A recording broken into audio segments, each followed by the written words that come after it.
Well, welcome back, everyone. We have Dr. Bill Angel from OSU Lima in the studio with us today. Welcome, Bill. You're welcome. And we're going to be talking a little bit about politics, something we might hear in the news lately, and especially about Joe Biden. Yeah. So about maybe his election for our 2024 hopeful. Well, there's been some issues with him. Mainly, there was a New York Times poll earlier in November about how he'd lost support among Hispanics, among young voters, and those under 30, and among African Americans. I mean, people actually preferring Trump in larger numbers over Biden if you were running a kind of an election. And when you get right down to it, it's not so much that all these groups are running away from Biden.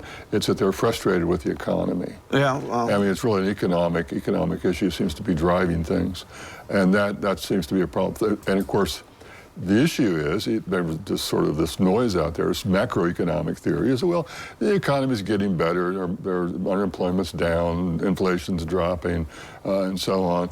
But people don't live in a macroeconomic world. They live in a microeconomic world where they find they can't purchase the kinds of things they wanted to purchase. They can't get a home, they can buy a home, rent costs are going up, all those things. So it's that kind of situation, that kind of obstacle that Biden's running into. Yeah, that's very true. And, you know, what do you think about, like, maybe let's say people talk about his age? Yeah. You know, so. That's an issue. I mean, that is an issue, and it's not going away, and it's just something I think that he has to basically make the case as to what he did in his first 4 years and how you can expect more of the same the next 4 years. Right. I mean, but the age is an issue because of stumbles and things like that. I think the fact of the matter is he has been effective, even though that's an older president.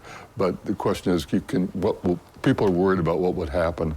Right. If he will become the oldest president ever to be elected. So that's an issue for a lot of people. Well, his biggest competitor is obviously Donald Trump, and so, but he's, what, just a couple years younger? He's 4 years younger. 4 years? He'll be 78, I think. Oh, okay.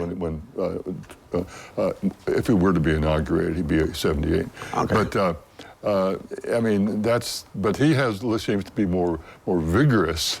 And not, I wouldn't say athletic, but at least the age issue doesn't seem to affect Trump the same way it affects Biden. Right, and of course the GOP debate is tonight. And, you know, you got four that are up there. You know, you got DeSantis and you got Nikki Haley, and Trump's not going, of course. You know, he decided not to go for that. And what do you think about that? I think it will be a good debate because there will be fewer people. And the last several debates, people have been talking over each other. It's been kind of a mess, and it's come down to kind of trivial issues like the bickering between Ramaswamy and Nikki Haley.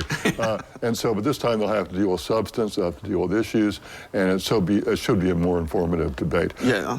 Haley's kind of an interesting character recently because she's picked up some steam and she got an endorsement from the Koch brothers. Major endorsement, which sends other Republican donors to say, hey, you know, maybe we should put a little money in her treasury. Yeah, you never know what could happen on that one. Yeah. But like, what do you think now with the debate with Biden, with Trump? You know, like, what do you have maybe like some sort of outcome that you can predict, or it's unpredictable, really? A lot of it's really unpredictable. But the one thing I think that has cropped up recently is that if Trump were to be convicted of any of these crimes that he's been accused of, that could be a real game changer. Well, yeah, you would think so. That could be a real game changer because if he's convicted, then it's going to be real hard for those people who choosing Trump over Biden to make that choice. Yeah. Are you going to watch the GOP debate? Oh, yeah, I'll watch it. I'll be there. So you'll have to let me know what you think. I will. Yeah. I'll be glad to. All right. Well, Dr. Bill Angel, thank you so much for coming out today. Okay. And I really appreciate your insight. It's so much to watch, so much to look forward to, so many questions,